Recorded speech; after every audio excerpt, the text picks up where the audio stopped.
Good afternoon to all. Today we will discuss about Unit 3rd, Environment and Ecology, syllabus as you know, according to AKTU University. So let's start. Here is the syllabus for Unit 3rd,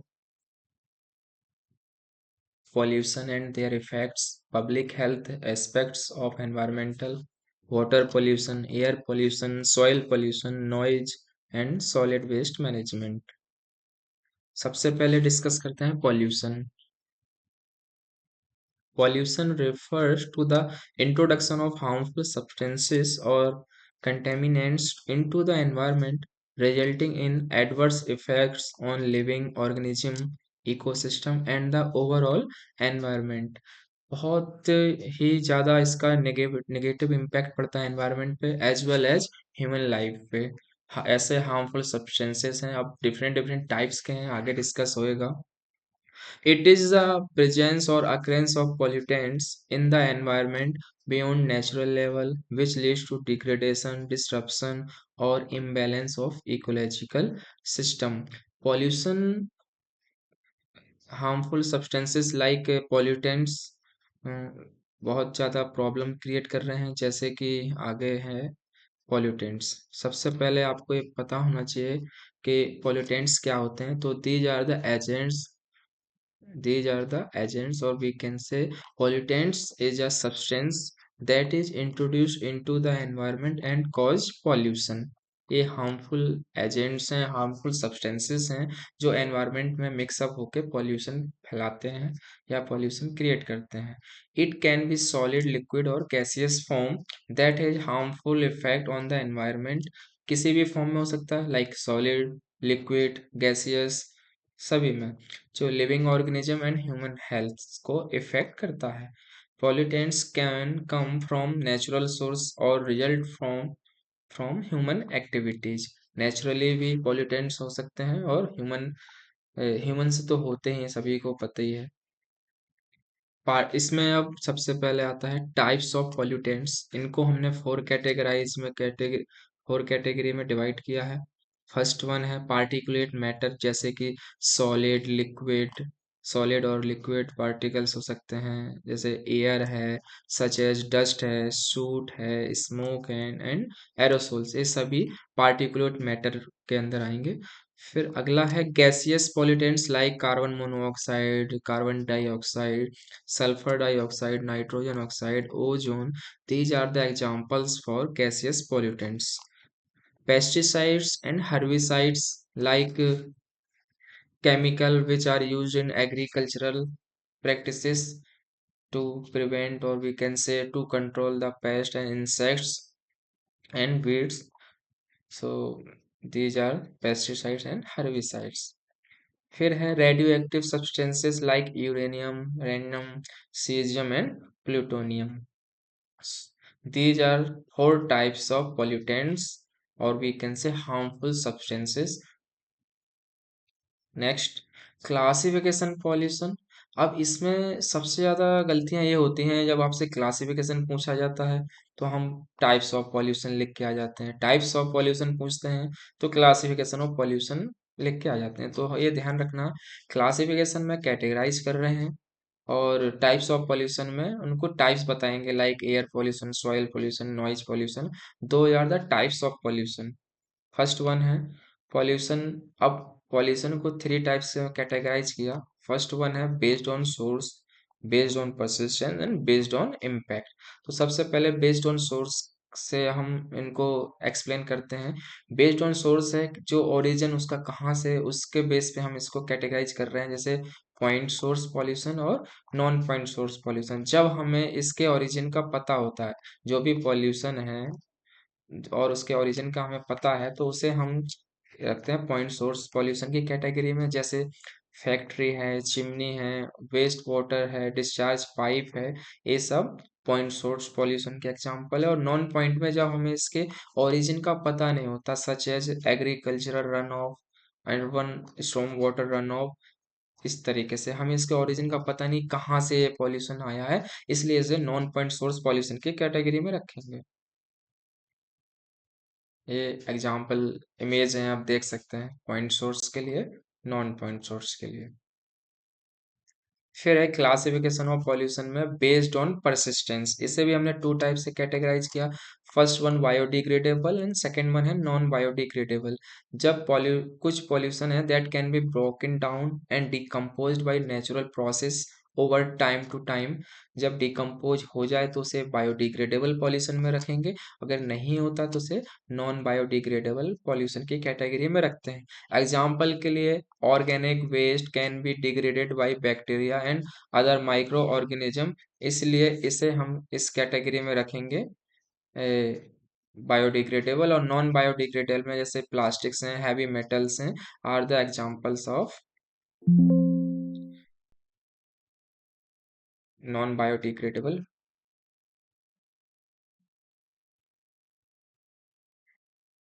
non biodegradable pollution की category में रखेंगे heavy metals and plastics.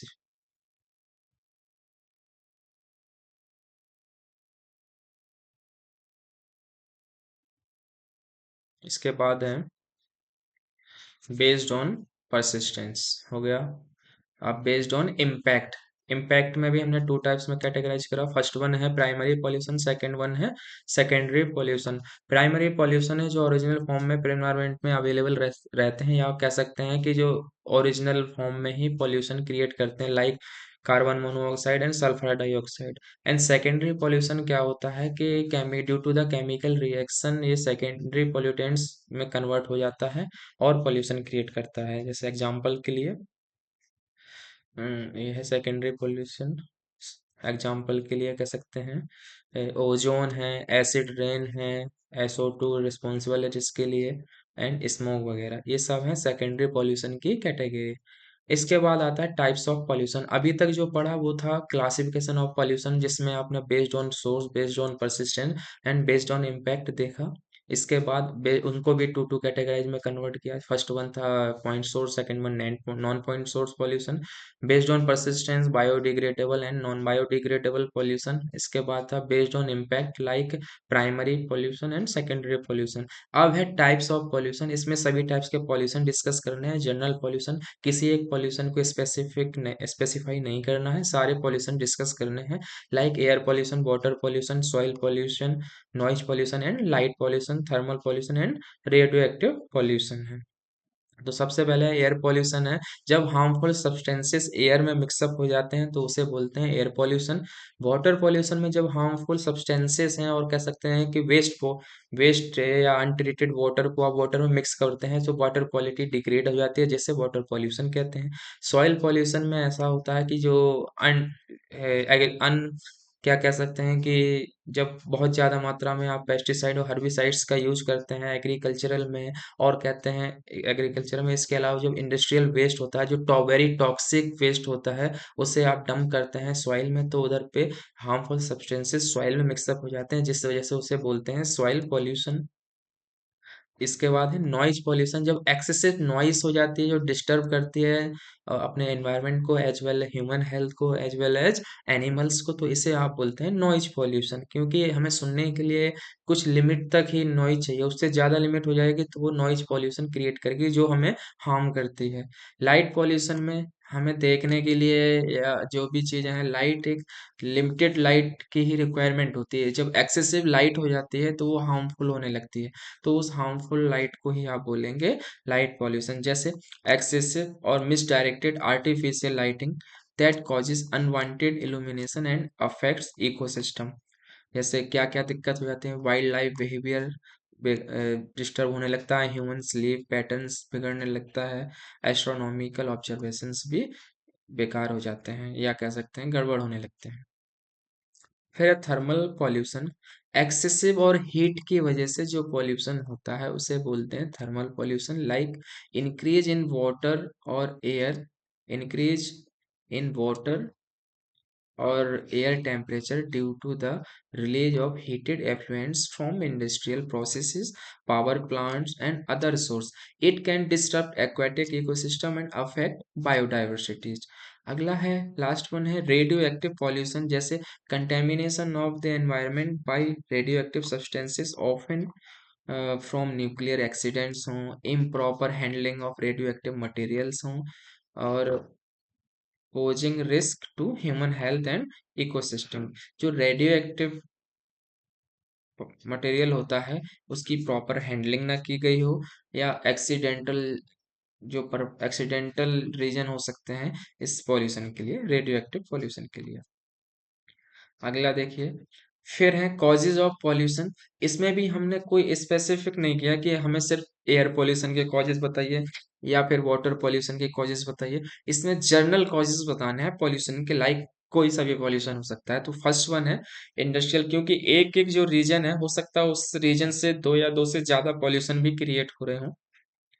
First one है industrial emission, बहुत ज़्यादा हद तक ये responsible है। जैसे industries such as manufacturing plants, power plants, refineries release a significant amount of pollutants into the air, water and soil। अब इसे एयर में जब रिलीज करते हैं इंडस्ट्रियल एमिशंस, क्योंकि हार्मफुल सब्सटेंसेस एयर में भी मिक्सअप होते हैं, वाटर में भी एंड सॉइल में। तो इंडस्ट्रियल एमिशन कह सकते हैं कुछ हद तक कि आप बहुत हद तक एयर पॉल्यूशन के लिए भी रिस्पॉन्सिबल है, सॉइल पॉल्यूशन के लिए भी, as well as water pollution के लिए भी रिस्पॉन्सिबल है। दीज एमिशन इंक्लूड, क्योंकि इनमें जो एमिशन होता है, एमिशन की हम बात कर रहे हैं, इंक्लूड करता है कौन कौन से गैसेस को, टॉक्सिक गैसेस हैं like toxic gases, particulate matter and chemical waste, ये सब इसमें मिक्सअप होता है जिसे आप इंडस्ट्रियल एमिशन बोलते हैं।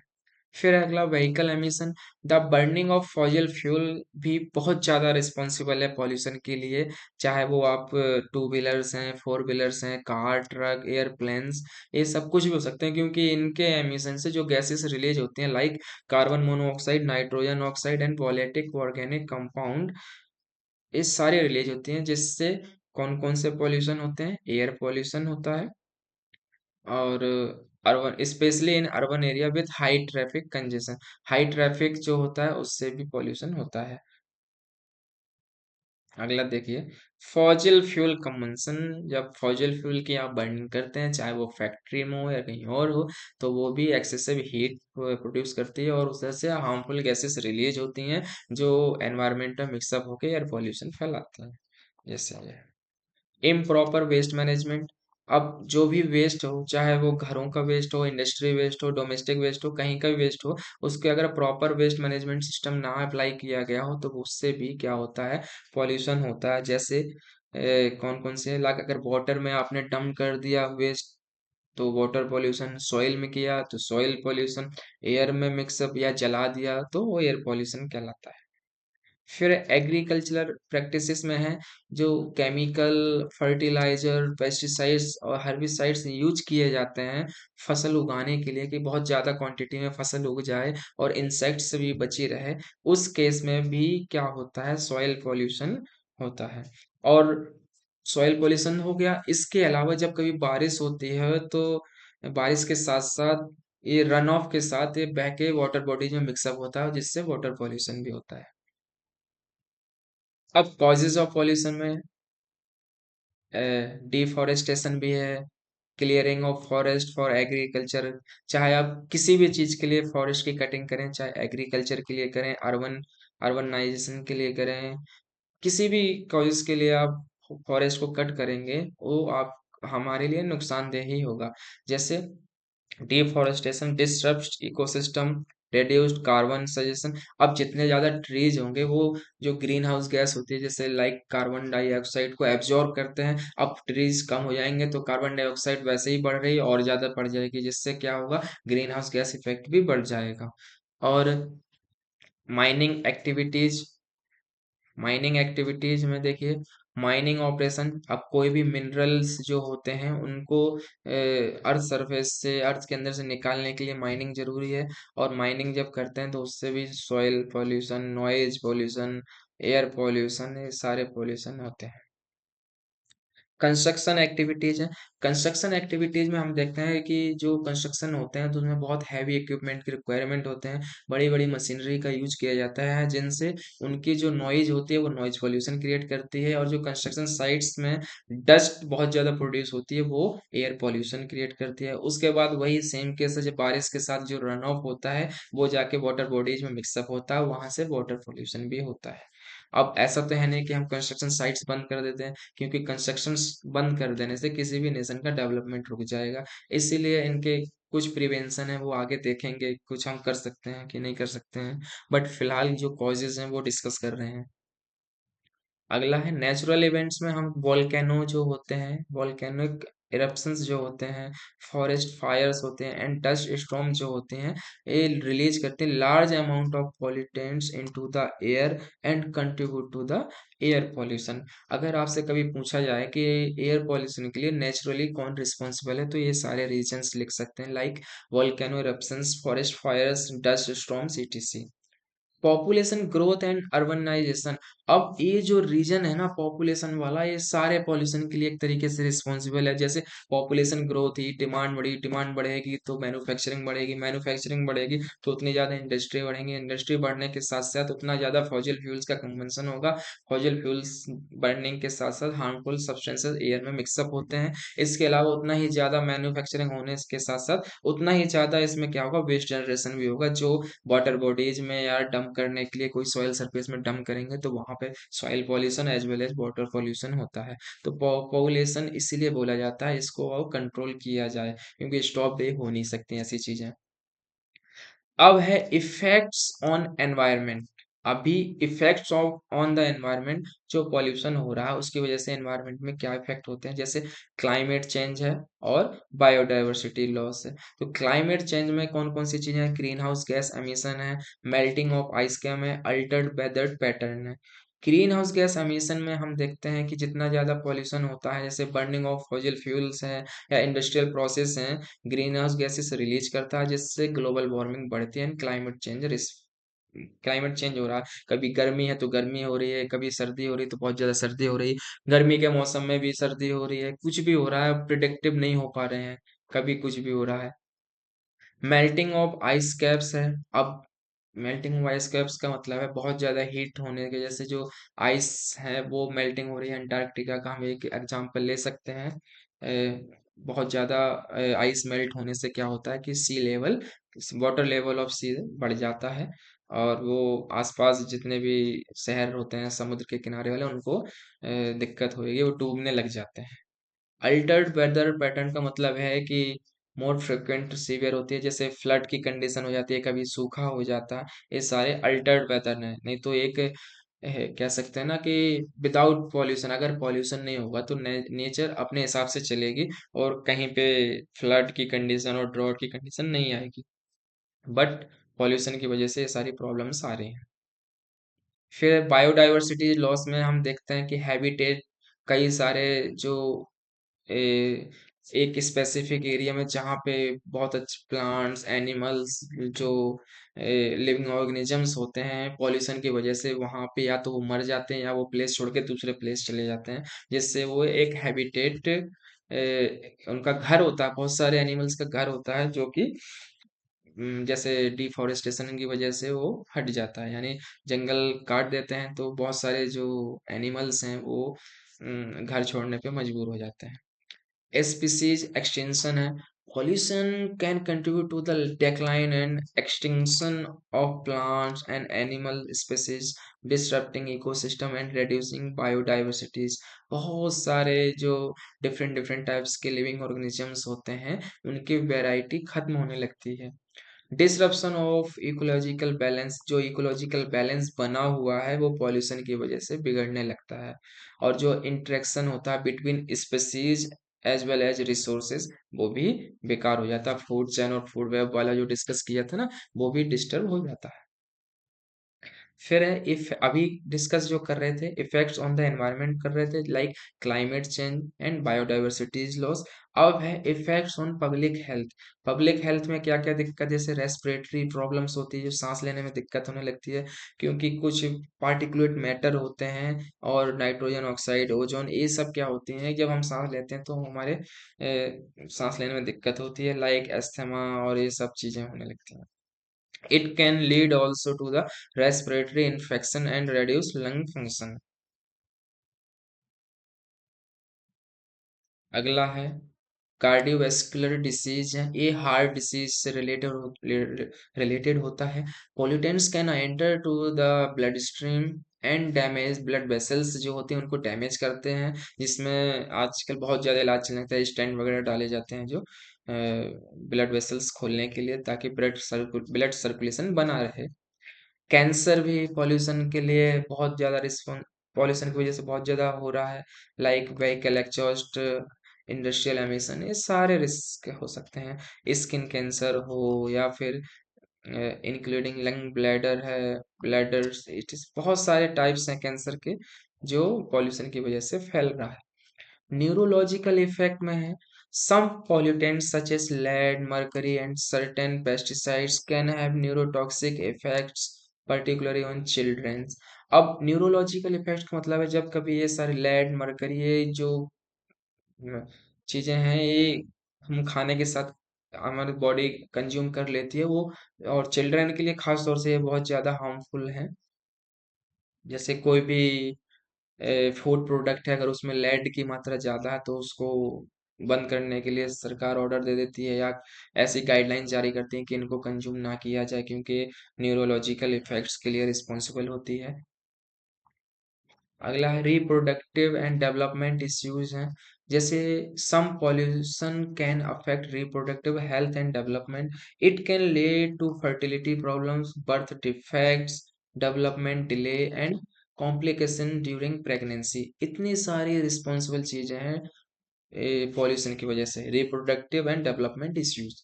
एलर्जी भी हो जाती है, लाइक एस्थमा है, मेंटल हेल्थ प्रॉब्लम भी हो जाती हैं। फिर अब अभी हमने जो दो तीन स्लाइड डिस्कस करी वो सब थे जनरल चीजें हमने डिस्कस करी, पॉल्यूटेंट्स क्या होते हैं, पॉल्यूशन के क्लासिफिकेशन क्या है, पॉल्यूशन के टाइप्स क्या हैं, अब उसके इफेक्ट्स एनवायरनमेंट में क्या है पॉल्यूशन के, एंड पॉल्यूशन के ह्यूमन हेल्थ पे क्या इम्पैक्ट है, ये सारा डिस्कस किया। अब हमारे सिलेबस के अकॉर्डिंग सिर्फ चार पांच चीजें जो बची हुई हैं, like water pollution, air pollution, noise pollution and soil pollution, इसके साथ साथ ट्रीटमेंट प्लांट वगैरह, बस सॉलिड वेस्ट मैनेजमेंट ओनली, और यूनिट खत्म। तो सबसे पहले अब वाटर पॉल्यूशन जनरल हम डिस्कस कर चुके हैं, अब थोड़ा एक्सप्लेन करके है। तो वाटर पॉल्यूशन में जो हार्मफुल सब्सटेंसेस वाटर में मिक्सअप होते हैं वाटर पॉल्यूशन क्रिएट करते हैं, चाहे वो कहते हैं ना वाटर क्वालिटी डिग्रेड हो जाना। अब ये जो है जैसे bodies such as river, lakes, ocean, groundwater, even source of drinking water, कोई भी जगह आप वाटर क्वालिटी का जो डिग्रेडेशन होता है वो वाटर पॉल्यूशन क्रिएट होता है उससे, उसे हम बोलते हैं वाटर पॉल्यूशन है भाई, पॉल्यूटेड वाटर है, इसे कंज्यूम नहीं किया जा सकता है। अब कुछ सोर्स ऑफ वाटर पॉल्यूशन है, सोर्स भी पता है, अर्बनाइजेशन है, डिफॉरेस्टेशन है, इंडस्ट्रियल एफ्लुएंट्स है, सोशल एंड रिलीजियस प्रैक्टिसेस हैं, use of detergent and fertilisers हैं, एग्रीकल्चरल रन ऑफ हो, use of insecticides and pesticides हैं, ये सारे सोर्स हैं किसके लिए रिस्पॉन्सिबल हैं वाटर पॉल्यूशन के लिए। ये एग्जांपल है नॉन पॉइंट सोर्स पॉल्यूशन के और पॉइंट सोर्स पॉल्यूशन, पहले भी डिस्कस किया हुआ है। अब है causes of water pollution, first one है डोमेस्टिक वेस्ट वाटर है, इंडस्ट्रियल एक्टिविटीज हैं। अब जो घरों में है वहां से जो वेस्ट वाटर रिलीज होता है वो रिस्पॉन्सिबल होता है वाटर क्वालिटी डिग्रेड करने के लिए। इसके बाद इंडस्ट्रियल एक्टिविटीज हैं, अब कोई भी इंडस्ट्री है वो रिलीज जरूर करेगा पॉल्यूटेंट्स को, लाइक हैवी मेटल्स, टॉक्सिक है chemical, toxic chemicals and waste water into the water bodies. Industrial waste जैसे ही वाटर बॉडीज में मिक्सअप होता है वो वाटर क्वालिटी को डिग्रेड कर देता है, जिससे वाटर पोल्यूशन बोला जाएगा। थर्ड वन है एग्रीकल्चरल प्रैक्टिसेस, जस्ट अभी डिस्कस किया था कि जो फर्टिलाइजर, पेस्टिसाइड, हर्बिसाइड्स होते हैं इनका बहुत ज्यादा यूज होता है, और ड्यूरिंग रेनिंग सीजन या कह सकते हैं ड्यूरिंग रेनिंग ये सब रन ऑफ के थ्रू वाटर बॉडीज में मिक्सअप होते हैं, वहां पे वाटर पोल्यूशन हो जाता है। माइनिंग के लिए भी mining activities can introduce pollutants into the water bodies through the discharge of waste water. अब माइनिंग एक्टिविटीज भी हैं, जो पॉल्यूटेंट्स हैं डिस्चार्ज जो होगा वो मिक्सअप होना वाटर के साथ। वाटर पॉल्यूशन का मतलब है कि जो वाटर क्वालिटी डिग्रेड हो रही है due to the mixing of harmful substances, और we can say harmful pollutants into the water. इसके बाद है ऑयल स्पिल्स हैं लाइक एक्सीडेंटल और deliberate oil spills from ships और ऑफशोर ड्यूरिंग ड्रिलिंग है। Transportation can result in significant water pollution. अब किसी रिवर है, लेक्स में है, हार्मफुल सब्सटेंसेस और वी कैन से ऑयल है, लेके जा रहे हैं, एक्सीडेंटली हो या फिर कह सकते हैं केयरलेसनेस की वजह से वो वाटर में मिक्सअप हो जाए, वाटर में फैल जाए ऑयल, तो वहां पे वाटर क्वालिटी डिग्रेड हो जाएगी। अब देखते हैं, अब पहले हमने जो डिस्कस किया था effects of pollution on environment था, अब effects of water pollution only, केवल वाटर से जो डिसीज होने वाले हैं उनको डिस्कस करना है, लाइक क्योंकि एग्जाम में जर्नल भी आ सकता है और स्पेसिफाई भी कर सकता है कि सिर्फ वाटर पॉल्यूशन के इफेक्ट बताने हैं, तो वहां पे आप एयर और सॉइल पॉल्यूशन के इफेक्ट नहीं बताएंगे। जैसे अभी डिस्कस करना है वाटर पॉल्यूशन के, तो फर्स्ट है जो डिसीज, जैसे डायरिया है, vomiting, typhoid, diphtheria, kidney damage, nerve disorder, skin lesions. These are all are responsible due to water pollution. इन सब से डिस्ट्रक्शन भी हो जाता है इकोसिस्टम में।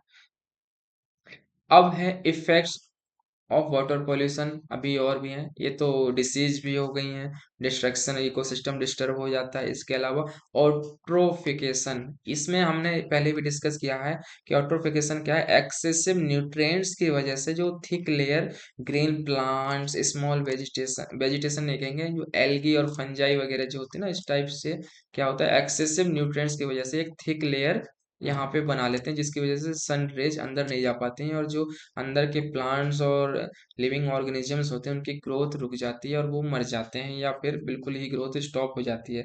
इस प्रोसेस को हम बोल इस रीजन को हम बोलते हैं ऑट्रिफिकेशन। ये कई बार आता है 2 नंबर या 5 नंबर 7 नंबर किसी भी ग्रुप में आ सकता है।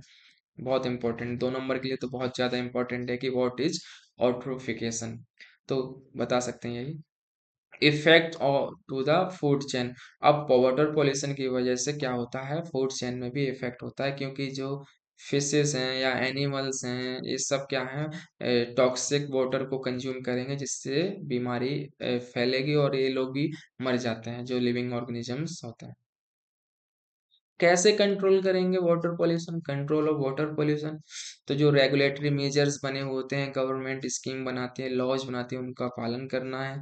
Waste management, proper waste management बनाते हैं कि कहाँ पे वेस्ट को डिस्पोज करना है, कहाँ पे नहीं करना है, ये सारी चीजें हेल्प करती हैं वाटर पॉल्यूशन को रोकने में। सस्टेनेबल एग्रीकल्चरल, अब सस्टेनेबल जो वर्ड होता है उसका मतलब ऐसे समझा जाता है कि सस्टेनेबल का मतलब यही है कि आप नेचुरल रिसोर्सेज का यूज करें, कंज्यूम करें उनको, but without harming the environment, environment को नुकसान नहीं पहुंचाना है। तो वही चीज इसमें है सस्टेनेबल एग्रीकल्चर। जब एग्रीकल्चर में हर्बिसाइड, पेस्टिसाइड्स का यूज करते हैं तो वो बहुत ज्यादा हार्मफुल सब्सटेंसेस रिलीज करते हैं, जैसे सॉइल पॉल्यूशन भी होता है और during rainy season run of होके वाटर पॉल्यूशन भी होता है। तो आपको ये बहुत ज्यादा मोटिवेट भी करते हैं लोग कि ऑर्गेनिक फार्मिंग की तरफ जाएं। ऑर्गेनिक फार्मिंग में हम ये केमिकल्स का यूज बिल्कुल नहीं करते हैं और नेचुरल तरीके से फसल फसल आती है, फसल उगाते हैं एक तरीके से। पब्लिक अवेयरनेस, पब्लिक अवेयरनेस बहुत जरूरी है, क्योंकि जब तक पता नहीं होगा कि इससे क्या पॉल्यूशन हो रहा है और पॉल्यूशन कितना हार्मफुल है हमारी लाइफ के लिए एज वेल एज एक इकोसिस्टम के लिए, तब तक कोई मानता नहीं है, इसलिए ये public awareness and education very important. Treatment technology like sewage treatment plant और we can say chemical treatment, waste water treatment, ये सारी चीजें बहुत जरूरी हैं, क्योंकि वेस्ट को डिस्पोज करने से पहले उसको ट्रीट करना बहुत जरूरी है, क्योंकि अनट्रीटेड जो वेस्ट होता है बहुत ज्यादा हार्मफुल होता है, जिससे पॉल्यूशन होता है। अब ये आ गया वेस्ट वाटर ट्रीटमेंट। अब वेस्ट वाटर ट्रीटमेंट करने के लिए अभी 3 तरीके की चीजें हैं, जैसे फिजिकल, केमिकल और बायोलॉजिकल ट्रीटमेंट होते हैं। तो जो वेस्ट वाटर ट्रीटमेंट है उसका जो मेजर एम होता है वो होता है remove as much as the suspended solid as possible before remaining water called effluents is discharged back to the environment। आप वाटर को कंज्यूम कर रहे हैं, यूज कर रहे हैं, फिर उसको जब रिलीज करना है यूज होने के बाद, जो हाँ कह सकते हैं ना बेकार पानी है और पॉल्यूटेड वाटर है, उसको रिलीज करने से पहले, डिस्पोज करने से पहले ट्रीट करना रिक्वायर्ड होता है, क्योंकि वो कहलाता है अनट्रीटेड वाटर, वो अनट्रीटेड वाटर बहुत हार्मफुल होता है। कॉमन वेज हैं जो फिजिकल हैं, फिजिकल वेज में, फिजिकल वाटर ट्रीटमेंट में यही सब है: स्क्रीनिंग, सेडिमेंटेशन, स्किमिंग, ये सारी चीजें। रिमूव द सॉलिड, स्क्रीनिंग का मतलब है छन्नी टाइप, जाली टाइप लगाते हैं और जो सॉलिड पार्टिकल्स होते हैं वो रिमूव कर देते हैं वाटर से। सेडिमेंटेशन का मतलब है जो सॉलिड पार्टिकल्स है वो सेटल डाउन होने लगते हैं, और जो वाटर है, जो सॉलिड पार्टिकल रहते हैं, कह सकते हैं जो पोल्यूटेंट्स हैं, वो जमीन में बैठ जाते हैं और वाटर ट्रीट हो जाता है, और कह सकते हैं कि जो वाटर ऊपर बचा है उसको डिस्पोज कर देते हैं, डिस्चार्ज कर देते हैं। स्किमिंग का मतलब है जो पार्टिकल्स हैं उनको कुछ टुकड़े टुकड़े में बांट के हम उसको रिमूव करते हैं। और इसमें no chemical are involve in this process. Physical water treatment में कोई भी केमिकल का यूज नहीं किया जाता है। अगला है biological water treatment. Biological waste water treatment is design to degrade pollutants dissolve influenced by action of micro organism with the help of micro organism. इसमें भी केमिकल का यूज नहीं कर रहे हैं, ये माइक्रो ऑर्गेनिजम्स और कह सकते हैं बैक्टीरिया के हेल्प से ट्रीट किया जाता है। जैसे अभी एक एग्जांपल के लिए मैं बताना चाहूंगा, एक वेस्ट जैसे ट्रेन्स वगैरह हम देखते थे कि टॉयलेट वगैरह बहुत ज्यादा गंदगी करता था, उसकी जगह पे सभी ने क्या किया, बायो टॉयलेट लगा दिया। बायो टॉयलेट क्या करता है, जो बैक्टीरिया होता है वो उसको डिस्पोज करता है और कहते हैं ट्रीट करते हैं उस वेस्ट। ऐसे ही तरीके ढूंढ लेते हैं जैसे वाटर ट्रीट करने के लिए।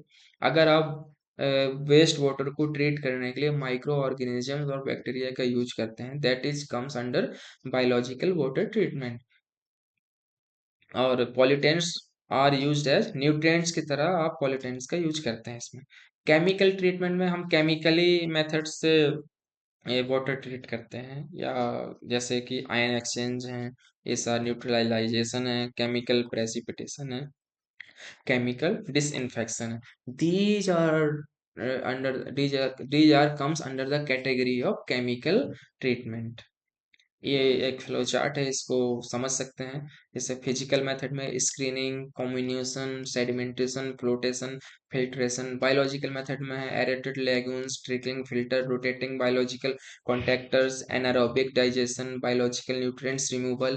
केमिकल मेथड में डिसइंफेक्शन, एब्जॉर्प्शन है, प्रेसिपिटेशन, डीक्लोरिनेशन है। ये सारे मेथड जो होते हैं केमिकल के होते हैं। अब इनको एक्सप्लेन करने के लिए जनरली नहीं आता है, बट थोड़ा थोड़ा आपको आइडिया होना चाहिए, तो एक एक डिस्कस कर लेते हैं। इस तरीके से एरेटेड लगून बनाते हैं। जब आप शहर से दूर रहते हैं, किसी एक सुनसान इलाके में कई लोग घर बना लेते हैं, आसपास कोई सीवर सिस्टम नहीं होता, तो वहां पे जो वेस्ट डिस्चार्ज करना होता है, तो इस तरीके से एक कम डेप्थ वाली गड्ढे से बना लेते हैं, जिनको आप लेगून्स बोलते हैं। उनमें वेस्ट डिस्चार्ज किया जाता है और धीरे धीरे जो पार्टिकुलेट मैटर्स होते हैं वो माइक्रो ऑर्गेनिज्म की हेल्प से सेटल डाउन होने लगते हैं और वेस्ट वाटर ट्रीट होने लगता है। ये ज़्यादा कारगर नहीं है, बट ऐसे ही कहीं पे भी डिस्पोज करने से अच्छा कि एक स्पेसिफिक एरिया में डिस्पोज किया जाए। और अगला है ट्रिकलिंग फिल्टर। इसमें क्या है कि जो फीड पाइप होता है इस तरीके से, इधर से ट्रिकलिंग फिल्टर की तरह फिल्टर लगे हुए हैं यहाँ पे ये, और ऊपर से ये वेस्ट वाटर रिलीज किया जाता है इस तरीके से, फव्वारे टाइप का, इस तरीके से। फिर धीरे धीरे यहाँ से ये आउटपुट मिल जाता है। इस तरीके से ट्रिकलिंग फिल्टर काम करता है। इसकी वर्किंग जो प्रोसेस है वो नहीं समझनी है, बस हमें थोड़ा कह सकते हैं नॉलेज के लिए मैंने ये इमेजेस लगाई थी।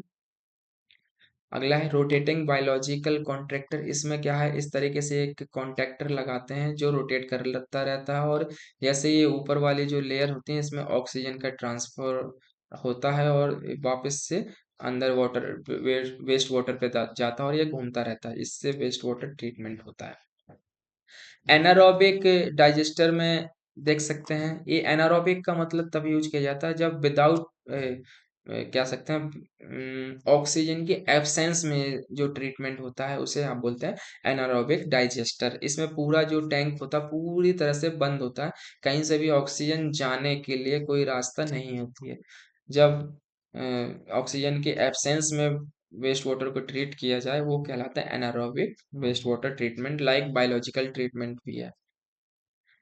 इधर से देखो बायोलॉजिकल न्यूट्रिएंट्स रिमूवल है, ये ऑक्सीजन के प्रेजेंस में होता है और इस तरीके से इसका मेज है। स्क्रीनिंग में देखो जो अभी बताई थी इस तरीके से सीव और जालियां लगी होती हैं, जो सॉलिड पार्टिकुलेट मैटर्स होते हैं वो पहले रुक जाते हैं और वाटर आगे चला जाता है। अब डिस्कस करते हैं, अगला है एयर पॉल्यूशन। जब हार्मफुल सब्सटेंसेस एयर में मिक्सअप होते हैं तो एयर पॉल्यूशन होता है। इसके जो सोर्सेस हैं वो नेचुरली सोर्सेस और एंथ्रोपोजेनिक सोर्सेस हैं। नेचुरली सोर्सेस में अभी जब जस्ट पहले डिस्कस किया, जो वॉल्केनो इरप्शंस डस्ट स्टॉर्म होते हैं, ये naturally resources of air pollution है। इसके अलावा anthropogenic sources like industrial activities, vehicle emission, power generation, agricultural construction, burning of fossil fuels, these all are responsible for air pollution. अब इसमें हम discuss कर सकते हैं टाइप्स ऑफ एयर पॉल्यूटेंट्स। ये सब क्या हैं? एयर पॉल्यूटेंट्स हैं, और इनके इम्पैक्ट्स हैं, जैसे particulate matter, ozone, nitrogen oxide, sulphur oxide, carbon monoxide, volatile organic compound and heavy metals. These all are responsible for air pollution. और कहते हैं कि अगर आपसे कभी 2 नंबर में पूछा भी जाए ना कि एयर पॉल्यूटेंट्स बताओ, तो ये सारे आपको लिखने पड़ेंगे उसमें। ये these are the air pollutants which are responsible for air pollution. And here is the impact on health and environmental air pollution के, जैसे रेस्पिरेटरी प्रॉब्लम्स। पहले जो डिस्कस किया तो जनरल की बात करे थे, उसमें air pollution, soil pollution, noise, water, सभी पॉल्यूशन की वजह से डिस्कस किए थे। अब हमें सिर्फ स्पेसिफिक करना है कि एयर पॉल्यूशन से क्या इफेक्ट पड़ रहा है ह्यूमन हेल्थ में एज वेल एज एनवायरनमेंट में। तो जो रेस्पिरेटरी सिस्टम यानी सांस लेने में जो दिक्कत होती है वो, कार्डियोवैस्कुलर इफेक्ट, जो हार्ट डिसीज होती हैं, जो वेसल्स होती हैं डैमेज हो जाती हैं उनकी, वो भी रिस्पॉन्सिबल हैं due to the air pollution. इसके बाद है एनवायरमेंटल इम्पैक्ट। एनवायरनमेंट में भी जब कभी एयर पॉल्यूशन हो जाए तो रहना मुश्किल हो जाएगा, चाहे वो जो भी लिविंग ऑर्गेनिज्म होती हैं। अगर आपके चारों तरफ बहुत ज्यादा एयर पॉल्यूशन हो जाएगा तो आप वहां रहना पसंद नहीं करेंगे। क्लाइमेट चेंज भी हो जाता है, जो अभी डिस्कस किया था कि कभी सर्दी, कभी गर्मी, कभी बरसात, कुछ भी हो रहा है, प्रिडिक्टेबल नहीं हो पा रहे हैं। और बहुत ज्यादा गर्मी पड़ रही है, जैसे ना कई सालों बाद 1-1 डिग्री टेम्परेचर बढ़ता ही जा रहा है, इस तरीके से ये इम्पैक्ट है। अब एयर पॉल्यूशन को किस तरीके से कंट्रोल किया जा सकता है या रोका जा सकता है? लाइक इंडस्ट्रियल एमिशन है, रिन्यूएबल एनर्जी रिसोर्सेज का यूज करना। एमिशन स्टैंडर्ड्स ऐसे हैं कि जो भी इंडस्ट्री है उनमें जो बर्निंग ऑफ फॉसिल फ्यूल, क्योंकि इंडस्ट्री को जो मैन्युफैक्चर करना है वो क्या किस तरीके से करना है, with the help of energy से। तो उनको एनर्जी जो दी जाए या सप्लाई करी जाए वो ऐसी एनर्जी हो जो वेस्ट जनरेट ना करे और जो पॉल्यूशन जनरेट ना करे, या क्लीन सोर्स ऑफ एनर्जी, जैसे रिन्यूएबल एनर्जी रिसोर्सेज थे, like soil pollution, water pollution, sorry, जैसे solar energy, wind energy, tidal energy, ये सब किसके एग्जांपल थे? रिन्यूएबल एनर्जी रिसोर्स से इनका ज्यादा से ज्यादा यूज किया जाए। सस्टेनेबल ट्रांसपोर्ट, अगला जैसे सस्टेनेबल ट्रांसपोर्ट। इसमें हम कह सकते हैं जो सस्टेनेबल ट्रांसपोर्ट होता है, जैसे अभी पेट्रोल डीजल के व्हीकल्स चला रहे हैं, इसीलिए कि एयर पॉल्यूशन को कम किया जा सके हम क्या कर रहे हैं, इलेक्ट्रिक व्हीकल की तरफ मूव करते जा रहे हैं। क्योंकि इलेक्ट्रिक व्हीकल फॉसिल फ्यूल्स की बर्निंग से जो हार्मफुल गैसेस रिलीज होती हैं उस इलेक्ट्रिक व्हीकल से नहीं रिलीज होंगी, जिससे एयर पॉल्यूशन में काफी हद तक प्रिवेंशन हो जाएगी। इंडस्ट्रियल बेस्ट प्रैक्टिसेस जस्ट अभी बताया, और प्रॉपर वेस्ट मैनेजमेंट भी होना चाहिए। अगला है soil pollution. Soil pollution refers to the contamination of soil by harmful substances, chemicals, pollutants that adversely affect its quality and fertility. जब harmful substances soil में मिक्सअप हो रहे हैं, soil pollution हो रहे हैं, चाहे वो chemical मिक्सअप हो या वेस्ट वाटर मिक्सअप होता है, ये सारी चीजें एडवर्स अफेक्ट डालते हैं सॉइल में, जिससे उसकी सॉइल क्वालिटी डिग्रेड होती है और फर्टिलिटी प्रॉब्लम होती है, यानी बंजर भूमि होने लगती है। इसके जो सोर्स हैं लाइक इंडस्ट्रियल एक्टिविटीज हैं, एग्रीकल्चरल प्रैक्टिसेस हैं, एक्सीडेंटल स्पिल्स होते हैं, ये इसके सोर्स हैं। लाइक इंडस्ट्रियल एक्टिविटी, जो अभी जैसे इंडस्ट्री से जो वेस्ट डिस्चार्ज हो रहा है, वो अगर वाटर पे रिलीज कर रहे हैं तो वाटर पॉल्यूशन है। सॉइल में जब कर देते हैं हम, क्योंकि इंडस्ट्री से जो डिस्चार्ज आता है वो भी हार्मफुल केमिकल से मिलके ही बनता है, हार्मफुल गैस केमिकल्स ही होते हैं वो। एग्रीकल्चरल प्रैक्टिसेस में अभी जब तो कह रहे थे कि ऑर्गेनिक फार्मिंग की तरफ लोगों को जागरूक करना है, क्योंकि जो अभी फार्मिंग हो रही है उसमें बहुत ज्यादा पेस्टिसाइड्स का यूज किया जाता है, जिससे सॉइल पोल्यूशन हो रहा है। एक्सीडेंटल स्पिल्स ये होता है जब कभी एक्सीडेंटली सॉइल में स्पिल जो हार्मफुल सब्सटेंसेस वो मिक्सअप हो जाए, जनरली चाह नहीं रहे हैं वो, फिर भी एक्सीडेंट हो जाए वहाँ पे, क्या से मैन मेड गलती हो जाए, वहाँ कुछ भी हो सकता है जिसकी वजह से बोलते हैं ना सॉइल पोल्यूशन हो, तो उसे एक्सीडेंटल स्पिल्स की कैटेगरी में रखेंगे। इस तरीके से कुछ कॉजेज और हैं, जैसे पुअर एग्रीकल्चरल प्रैक्टिस है, इम्प्रॉपर सॉलिड वेस्ट मैनेजमेंट है। पुअर एग्रीकल्चरल प्रैक्टिस में अभी जस्ट बताया कि हार्बिसाइड्स और पेस्टिसाइड्स का यूज ना करके ऑर्गेनिक फार्मिंग की जाए। इम्प्रॉपर सॉलिड वेस्ट मैनेजमेंट में क्या है, जहाँ पे स्पेस बनाया गया है वहाँ पे ही प्रॉपरली तरीके से solid waste management, solid waste को डिस्पोज किया जाए, या कहते हैं हाँ डिस्पोज किया जाए। Unsafe storage of hazardous chemicals. अब अनसेफ का मतलब क्या, जो हजार्डस केमिकल है उनको आप खुले में ऐसे तो रिलीज नहीं कर सकते ना, उनके लिए भी प्रॉपर व्यवस्था होनी चाहिए। Leachates from mismanaged and landfills. जो लीचेट्स होते हैं, लाइक ये लिक्विड फॉर्म में ही होता है, एक इस तरीके से हम इसको कह सकते हैं, leachates are the harmful substance in the form of liquid. तो ये इन सब की प्रॉपर व्यवस्था होनी चाहिए। Uncontrol dumping of waste from, आप देखते हैं एक कंट्रोल डंपिंग होनी चाहिए, नहीं है कि डंप इधर करना था और डंप इधर इधर इधर हर जगह तक फैलाते हुए डंपिंग कर रहे हैं, तो प्रॉपर डंपिंग भी होनी चाहिए। तो दीज और the factors for responsible for soil pollution. अब क्या इम्पैक्ट होता है, इम्पैक्ट में भी देखते हैं। सॉइल डिग्रेडेशन है, crop contamination, ground water contamination, biodiversity low, health risk. अब पॉल्यूशन में आप इतना कुछ तो लिख ही देंगे कि क्योंकि सब मिलते जुलते से रहते हैं। अब इसमें सॉइल पॉल्यूशन है तो मेजरली जो रिस्पॉन्सिबल होगा वो किसके लिए होगा, सॉइल डिग्रेडेशन। अब सॉइल की जब क्वालिटी डिग्रेड हो जाएगी तो उसी हिसाब से हम जो वेजिटेबल खाते हैं, वेजिटेशन होगी वहां पे, वो भी पॉल्यूटेड ही होगी, उसमें भी उतना न्यूट्रिएंट्स प्रॉपर नहीं रहेगा जिनके लिए हम उनको कंज्यूम करना चाह रहे हैं।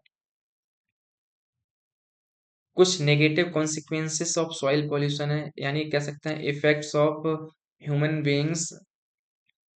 जैसे ये ह्यूमन बीइंग्स में इफेक्ट कौन कौन से हैं, हेड एक है, सिर दर्द करता है, नोजिया एंड वॉमिटिंग है, coughing, pain in chest, wheezing, ये सब चीजें सॉइल पॉल्यूशन की वजह से होती हैं। इरिटे irritation of the skin and the eyes, eyes में और स्किन में भी प्रॉब्लम होने लगती है। फटिंग एंड वीकनेस, कमजोरी और थकान महसूस होने लगती है। A variety of long-term elements have been linked to the soil pollution. Some such disease are listed. कुछ डिसीज हैं जो हो जाते हैं, जैसे ये तो इम्पैक्ट थे, क्या इफेक्ट पड़ रहे हैं, और एक कुछ डिसीज हैं like exposure to high level of lead can result in permanent damage to the nervous system. अगर बहुत ज़्यादा पॉल्यूटेड सॉइल है तो उसकी वजह से क्या होगा, लेड की मात्रा जब बहुत ज़्यादा कंज्यूम हो जाएगी तो नर्वस सिस्टम में प्रॉब्लम हो जाती है। मेजरली जो अफेक्ट होता है वो चिल्ड्रंस में होता है, और जो बच्चे होते हैं डिप्रेशन में भी आने लगते हैं। Damage to the vital organs such as kidney failure और लिवर फेलियर जो होते हैं, वो भी सॉइल पोल्यूशन की वजह से होता है, क्योंकि सॉइल पोल्यूशन से हम पॉल्यूटेड चीज़ों को ही कंज्यूम करेंगे। Higher risk of developing cancer, cancer बढ़ने के भी चांस हो जाते हैं। अब सॉइल पोल्यूशन को किस तरीके से कंट्रोल किया जा सकता है, जैसे limit the use of fertilisers and pesticide, इसका बहुत कम यूज करें, या टोटली ऑर्गेनिक फार्मिंग की तरफ चले जाएं। अवेयरनेस फैलाएं कि कैसे बायोलॉजिकल कंट्रोल मेथड हैं जो आप एग्रीकल्चर के टाइम यूज कर सकते हैं। The grazing must be control and forest management should be done properly.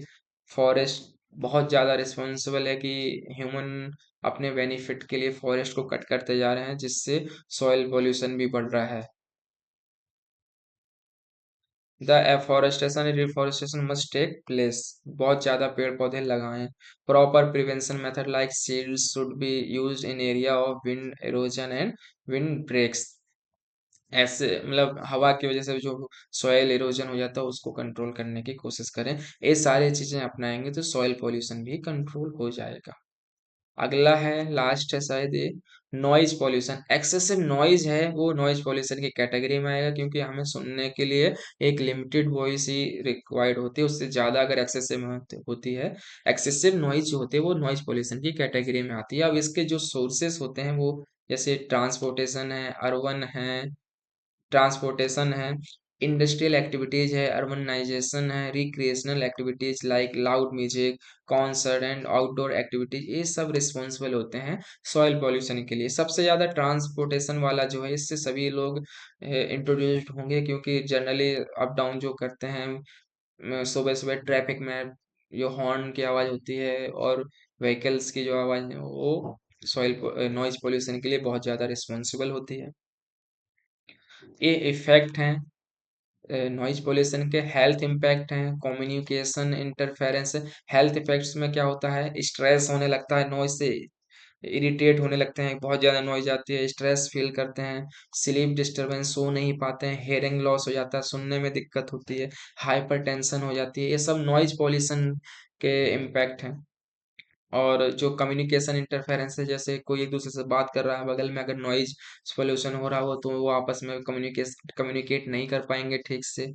Psychological effect है, अब बहुत ज़्यादा नॉइज होने से एमी एमी एनिमल्स में, बर्ड्स में, as well as human life में भी बहुत ज़्यादा इंटरफेरेंस हो जाता है और बहुत ज़्यादा डिस्टर्ब हो जाते हैं। साइकोलॉजिकल इफेक्ट हो जाता है, लोग पागल हो जाते हैं बहुत ज़्यादा नॉइज पोल्यूशन में रहने से। अगली हेडिंग है सॉलिड वेस्ट मैनेजमेंट। ये बहुत ज़्यादा इम्पोर्टेंट क्वेश्चन है, पेपर में लगभग लगभग आने के बहुत ज़्यादा चांस रहते हैं इसके। Solid waste management is the collecting, treating and disposing of solid materials that is discarded because it has serve its purpose और नो लॉन्गर यूजफुल। अब जो भी वेस्ट है, आपने जो भी चीज़ें लाते हैं वो यूज में ली, उसके बाद जो बचता है उस वो आपको रिक्वायर्ड नहीं होता, तो उसे बोलते हैं वेस्ट। अब उस वेस्ट को प्रॉपरली डंप करना बहुत ज़्यादा ज़रूरी होता है, क्योंकि ऐसे ही फेंक देने से क्या होता है, उनको प्रॉपर मैनेजमेंट नहीं हो पाता है। जैसे इसमें कुछ डस्टबिन बनाई गई हैं, ऐसे और भी ब्लैक, ब्लू, इस टाइप के और कलर की भी डस्टबिन है। कलर से थोड़ा जागरूक करने की कोशिश करी गई है कि अगर इस कलर की डस्टबिन है तो ये वाला वेस्ट ही आएगा। जैसे जनरली आप लोग ये देखते होंगे कि जो घरों में म्यूनिसिपल वेस्ट सेग्रीगेशन वाले आते हैं, तो ग्रीन वेस्ट और ब्लू वेस्ट लेते हैं। जैसे ग्रीन में वे, वेट वेस्ट रहता है और ड्राई वेस्ट ब्लू डस्टबिन में डाला जाता है, जिसे बोलते हैं वेस्ट सेग्रीगेशन, कि पहले से ही किया जाए। वो बात अलग है, बाद में वो मिक्सअप कर ही दे रहे हैं, लेकिन होना नहीं चाहिए, इसलिए जागरूकता बहुत ज्यादा जरूरी है। अब जो सोर्स हैं सॉलिड वेस्ट के, घरों से भी आता है, इंडस्ट्री से भी आता है, मेडिकल वेस्ट भी होता है, कंस्ट्रक्शन साइट से भी वेस्ट आता है। ये सारा जो है, इनको प्रॉपरली वेस्ट होना चाहिए, जिसे हम बोलते हैं solid waste management. Solid waste management के स्टेप्स हैं, जैसे सबसे पहले जनरेशन होता है, वेस्ट जनरेशन होता है, फिर वेस्ट कलेक्शन एंड ट्रांसपोर्टेशन होता है, फिर उसको अलग किया जाता है, गीले को अलग किया है, सूखे को अलग किया जाएगा, हार्मफुल केमी सब्सटेंस, हार्मफुल जो होते हैं, मेटेलिक जो होते हैं, उनको सबको अलग अलग किया जाता है। उसके बाद डिस्पोज किया जाता है, फिर उसको ट्रीटमेंट किया जाता है उसका, और डिस्पोज किया जाता है। इस तरीके से इसके कुछ स्टेप हैं, देख सकते हैं। ऊपर देखिए, सॉलिड वेस्ट जनरेशन हुआ, फिर waste handling, separation and storage at site हुआ, कलेक्शन हुआ, कलेक्शन के बाद ट्रांसफर एंड ट्रांसपोर्ट किया, इधर पे सेपरेशन या कह सकते हैं सेग्रीगेशन किया, इसके बाद डिस्पोज करना है। ये सारा प्रोसेस है सॉलिड वेस्ट मैनेजमेंट का। सॉलिड वेस्ट मैनेजमेंट के advantages and disadvantages. Environmental advantages क्या है, एनवायरनमेंट को प्रोटेक्ट करते हैं, क्योंकि विदाउट जो सॉरी जो वेस्ट होता है उसको ट्रीट करने के बाद रिलीज कर रहे हैं, जिससे पॉल्यूशन फैलता नहीं है, और एनवायरनमेंट को प्रोटेक्ट करते हैं। हेल्थ एंड सैनिटेशन के लिए बेनिफिशियल, रिसोर्स कंजर्वेशन के लिए, एनर्जी जनरेशन, इकोनॉमिक अपॉर्चुनिटी भी बढ़ती हैं, लोगों को रोजगार भी मिलते हैं। और डिसएडवांटेज इसके ये हैं कि बहुत ज़्यादा कॉस्टली है, इंफ्रास्ट्रक्चर बहुत ज़्यादा रिक्वायर्ड होता है, स्पेस बहुत ज़्यादा चाहिए होता है, इन्वायरमेंटल इम्पैक्ट ऑफ लैंडफिल्स के भी रिस्पॉन्सिबल हो जाता है, और पब्लिक अपोजिशन करती है, यार बहुत ज़्यादा स्मेल आ रहा है यहाँ पे, मत लगाओ ये प्लांट, इस तरीके से चीज़ें आती हैं। तो ये हमारी यूनिट थर्ड का रिवीजन था, इसे बहुत कम समय में कोशिश करी है रिवाइज करने की। उम्मीद करते हैं पसंद आया होगा। Thank you so much.